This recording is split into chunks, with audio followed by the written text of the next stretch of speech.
ஞானானந்தமயம் தெய்வம் நிர்மலஸ்படிகாகிருதிம் ஆதாரம் சர்வ வித்யாநாமயக்ரீவம் உபாஸ்மகே. நமஸ்காரம். நேயர்கள் அனைவருக்கும் அஸ்ட்ரோ கேஎஸ் ஐயங்காரின் பணிவான நமஸ்காரங்கள். குரோதி வருஷம் ஆனி மாதத்தினுடைய பலனை பார்க்கலாம். 15/6/2024 16/7/2024 வரை உண்டான 32 நாட்களை தமிழ் மாதத்தில் ஆனி மாதம்னு சொல்கிறோம். இது இந்த வருஷமான குரோதி வருஷத்தில் வரக்கூடிய 3வது மாதம். சித்திரை, வைகாசி, ஆனி 3வது மாதம். இந்த மாதத்தில் பார்த்தாலேயானால் பொதுவாகவே மாத கிரகங்கள்னு சொல்லக்கூடிய சூரியன், புதன், செவ்வாய் மற்றும் சுக்கிரன் இந்த 4 கிரகங்களினுடைய பெயர்ச்சிகளை வச்சு சொல்லக்கூடியது. சூரிய பகவான் ஒரு ராசியிலிருந்து அடுத்த ராசிக்கு போகக்கூடியதை நம்ம மாதம் பிறக்கிறத சொல்கிறோம். அது சௌரமானம் என்ற ஒரு வகையில் நம்ம கொண்டாடுறோம். இந்த மாதம் சூரிய பகவான் மிதுனத்தில் வரார். அது ஒரு விசேஷம். மிதுனத்தில் வரக்கூடிய காலகட்டம். அதனால் இது ஆனி மாதம் அப்படின்னு சொல்லக்கூடியது.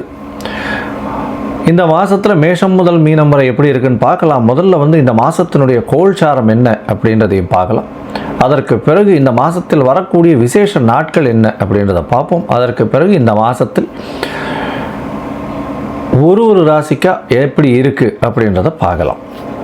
முதல்ல இந்த மாதத்தினுடைய கோல்சாரம் என்ன அப்படின்னு பார்த்தோமே ஆனால், காலபுருஷ தத்துவத்தின் முதல் ராசியான மேஷத்தில் செவ்வாயும், ரிஷபத்தில் குரு பகவானும், மிதுனத்தில் பார்த்தோம்னா சூரியன், புதன், சுக்கிரன், கன்னியில் கேதுவும், கும்பத்தில் சனியும், ராகு பகவான் மீனத்தில் இருக்க.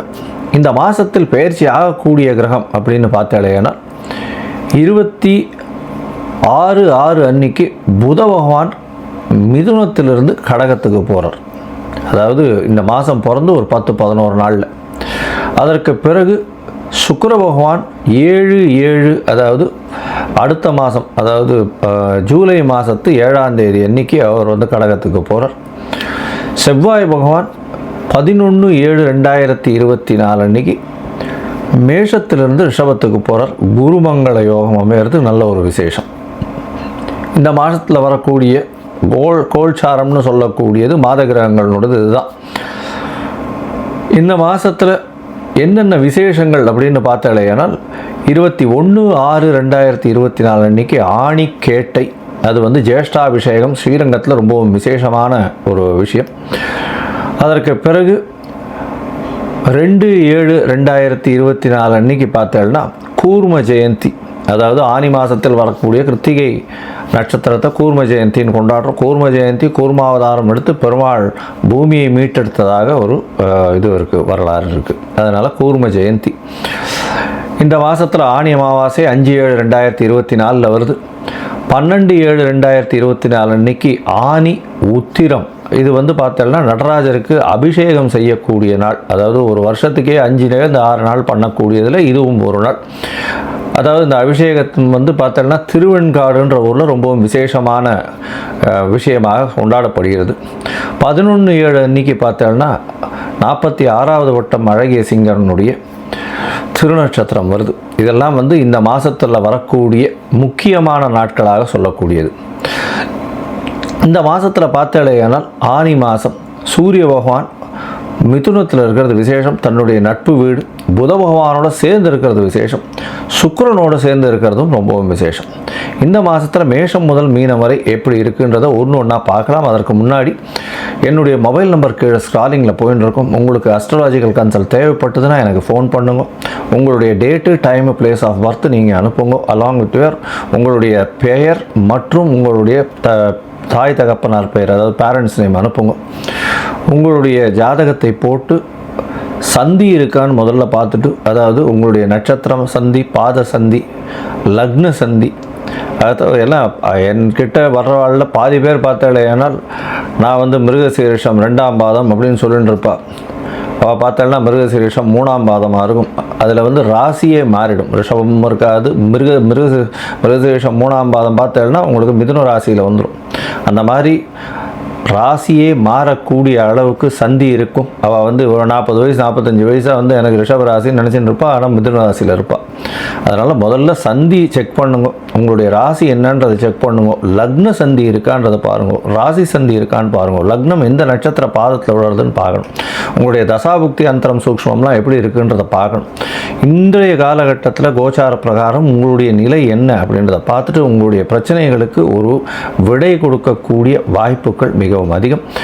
அதன் மூலியமாக பார்த்தேன்னா என்னால் முடிஞ்ச அளவுக்கு உங்களுக்கு உண்டான ஒரு ஈஸியர் சொல்யூஷன் கொடுக்க முடியும். என்னுடைய கட்டணம் என்னன்றதையும் போடுறேன், அதை நீங்கள் அனுப்பிச்சிட்டு என்கிட்ட அப்பாயின்மெண்ட் வாங்கிக்கோங்க. வாங்கிட்டு நீங்கள் உங்களுடைய ஜாதகத்தை போட்டு அதுக்கப்புறம் உங்களுடைய டிஸ்கஸ் பண்ணுறேன்.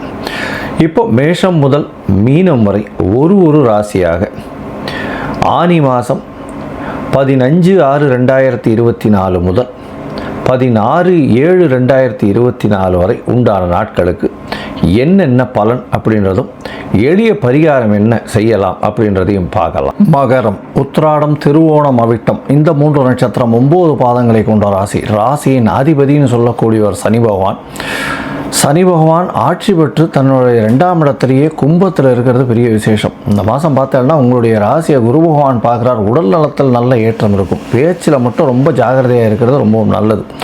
பணவரவிற்கு பஞ்சம் இருக்காது. ஏன்னா தனஸ்தான அதிபதி தனஸ்தானத்திலே இருக்கிறது ரொம்பவும் நல்லது. உங்களுக்கு வேணுன்ற பணம் கண்டிப்பாக கிடைக்கும். எந்த காலகட்டத்திலையும் பிரச்சனை இருக்கக்கூடிய வாய்ப்புகள் இல்லை. முயற்சிகள் எல்லாம் வெற்றி பெறக்கூடிய பாக்கியம் நிச்சயமாக உண்டு. உங்களுடைய ராசிக்கு 6ஆம் இடம் வலுப்பெற்று போகிறது. அதனால் சூரியன், புதன், சுக்கிரன் 3 கிரகங்கள் இருக்கிறது பெரிய விசேஷத்தை கொடுக்கக்கூடியது. கவர்மெண்ட் ஜாப் கிடைக்கக்கூடிய பாக்கியம் நிச்சயமாக இருக்குது. இந்த மகர ராசிக்காரர்கள் ரொம்ப நாளாக குழந்தை பிராப்தி இல்லாதவர்களுக்கு குழந்தை பிராப்தி ஏற்படக்கூடிய பாக்கியம் நிச்சயமாக உண்டு. தந்தையின் உடல்நிலையில் நல்ல ஒரு ஏற்றம் இருக்கக்கூடிய காலகட்டமாக அமைய போகிறது. பணவரவிற்கு பஞ்சம் இருக்காது. ஏன்னா தனஸ்தான அதிபதி தனஸ்தானத்தில் இருக்கிறதும் தனக்காரகன் உங்களுடைய ராசியை பார்க்குறதும் நல்ல ஒரு ஏற்றம். இந்த மாதத்தில் பார்த்தீங்கன்னா பொதுவாக மாத கிரகங்கள்னு சொல்லக்கூடிய சூரியன், செவ்வாய், புதன், சுக்கிரன் இந்த 4 கிரகங்கள் வச்சு தான் மாத பலன்களை பார்ப்போம். செவ்வாய் பகவான் ஆட்சி பெற்ற 4ஆம் இடத்துல இருக்கிறதுனால புதிய வீடு மனை வாங்கக்கூடிய பாக்கியம் இந்த மாதத்தில் உண்டு. இந்த மாதத்தில் பார்த்தீங்கன்னா 4ஆம் இடம் வலுத்து போயிருக்கு. அதனால் படிக்கக்கூடிய மாணவர்களுக்கு நல்ல ஒரு ஏற்றம் கிடைக்கக்கூடிய வாய்ப்புகள் நிச்சயமாக இருக்கும்.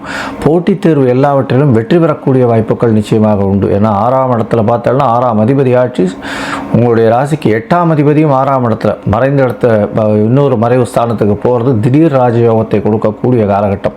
எதிர்பார்த்துருக்கவே மாட்டீங்க. காம்படிட்டிவ் எக்ஸாமில் திடீர்னு ஒரு நல்ல மார்க் வந்திருக்கும். உங்களுக்கு ஒரு பெரிய ஏற்றத்தை கொடுக்கக்கூடிய வாய்ப்புகள் நிச்சயமாக உண்டு. இந்த மாதத்தில் உங்களுடைய ராசிக்கு 6ஆம் இடத்துல சுக்கிர பகவான் 5ஆம் அதிபதி இருக்கிறதுனால குழந்தை பிராப்திக்கு வாய்ப்புகள் உண்டு. இருந்தாலும் சிறு மருத்துவ அதாவது இன்டர்வென்ஷன் தேவைப்பட வேண்டிய காலகட்டமாக இருக்கும். ஏன்னா 5ஆம் இடத்துல குரு பகவான் தனித்து இருக்கிறதுனாலையும் 5ஆம் அதிபதி 6ஆம் இடத்துல இருக்கிறதுனால கண்டிப்பாக மெடிக்கல் இன்டர்வென்ஷன் உங்களுக்கு குழந்தை பிராப்திக்கு ஏற்படக்கூடிய வாய்ப்புகள் உண்டு. உங்களுடைய ராசிக்கு பார்த்தேனால் இந்த மாதத்தில் பார்ட்னர்ஷிப் பிஸ்னஸில் நல்ல ஒரு ஏற்றம் இருக்கும். அதை தவிர 10ஆம் அதிபதி அப்படின்னு சொல்லக்கூடியவர் சுக்கிர பகவான் 6ஆம் இடத்துல இருக்கிறதுனால தொழிலுக்கு நீங்கள் ஒரு புதிய கடன் வாங்கக்கூடிய வாய்ப்புகள் உண்டு. அதாவது தொழிலை மேம்படுத்துவதற்காக புதிய கடன் வாங்குவீங்க.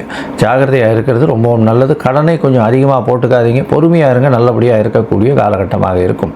ராசிக்கு 9ஆம் இடத்தை குரு பகவான் பார்க்குறார். கேது பகவான் இருக்கார். அதனால் தந்தையின் உடல்நிலையில் இவ்வளவு நாள் பிரச்சனைகள் இருந்தது. இப்போ ஓரளவு கொஞ்சம் பிரச்சனையிலிருந்து வெளிவரக்கூடிய வாய்ப்புகள் இந்த மாதத்திலிருந்து இருக்கும்.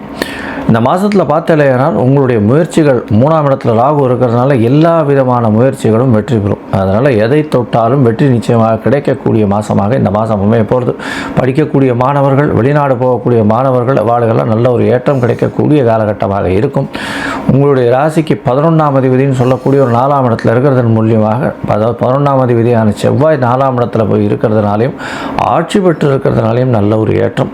இதன் மூலியமாக பார்த்தலையானால் மூத்த சகோதரர்கள் மூலியமாக நல்ல ஆதாயம் வரக்கூடிய வாய்ப்புகள் நிச்சயமாக உண்டு. இந்த மாதத்தில் முயற்சிகள் நல்லபடியாக இருக்கும். இருந்தாலும் சில நாட்கள் இந்த முயற்சிகளை தவிர்க்கிறது நல்லதுன்னு சொல்கிறோம். சந்திராஷ்டம நாட்கள்னு சொல்கிறோம். இந்த சந்திராஷ்டம நாட்கள் போது சந்திர பகவான் உங்களுடைய ராசிக்கு 8ல் மறையக்கூடிய காலகட்டம். அதனால் தவறான முடிவுகள் எடுக்கக்கூடும்ன்றதுனால சொல்கிறோம். இந்த சந்திராஷ்டம நாட்கள் அப்படின்னு பார்க்கும்போது மகர ராசிக்கு 9/7/2024 11/7/2024 வரலும் உண்டான நாட்களாக இருக்குது. இந்த காலகட்டத்தில் நிச்சயமாக புதிய முயற்சிகளை தவிர்ப்பது நல்லது. வெளியூர் வெளிவான பிரயாணங்கள் தவிர்ப்பது நல்லது அப்படின்றத சொல்கிறோம். ஒருவேளை நீங்கள் செய்ய வேண்டி இருந்ததுன்னா அருகில் இருக்கக்கூடிய கோவிலில் வந்து உங்களால் முடிஞ்ச அதாவது பால் வந்து தானம் கொடுத்துட்டு போங்க அபிஷேகத்துக்கு. அதன் மூலியமாக சந்திராஷ்டமத்தின் தாக்கம் நிச்சயமாக குறையும். இந்த மாதத்தில் பார்த்தாலேயானால் நீங்கள் அருகில் இருக்கக்கூடிய காலபைரவர் போய் வணங்கிட்டு வாங்க. காலபைரவர் வணங்குறதன் மூலியமாக சனி பகவானுக்கு செய்யக்கூடிய பிரீத்தியை நீங்கள் காலபைரவருக்கு செய்யலாம். அதுவும் தேய்பிரை அஷ்டமியில் செய்கிறதும் ரொம்பவும் நல்லது. இதை தவிர பார்த்தாலேயானால் வாராவாரம் சனி பகவானுக்கு நவகிரக சன்னதியில் எள்வழக்கு போட்டுன்னு வாங்கும். நல்ல ஒரு ஏற்றம் நிச்சயமாக கிடைக்கும். ஏன்னா உங்களுக்கு பார்த்தீங்களேனால் இப்போ இந்த காலகட்டம் நல்ல ஒரு பணவரவுக்கும் உடல் நலத்திற்கும் நல்ல ஒரு ஏற்றம் இருக்கும். இவ்வளவு நாள் பட்ட கஷ்டங்கள் எல்லாமே மாறி நல்லபடியாக இருக்கக்கூடிய காலகட்டமாக அமையப்போகிறது. இந்த மாதத்தில் பார்த்தீங்களேனால் நீங்கள் அருகில் இருக்கக்கூடிய கோவிலில் உங்களால் முடிஞ்ச கருப்பு உளுத்தம் பருப்பு தானம் கொடுத்துட்டு வாங்கும். அதன் மூலியமாக நல்ல ஒரு ஏற்றம் மாற்றமும் உங்களுடைய வாழ்வில் நிச்சயமாக கிடைக்கும். லோகா சமஸ்தா சுகினோ பவந்து. நன்றி, நமஸ்காரம்.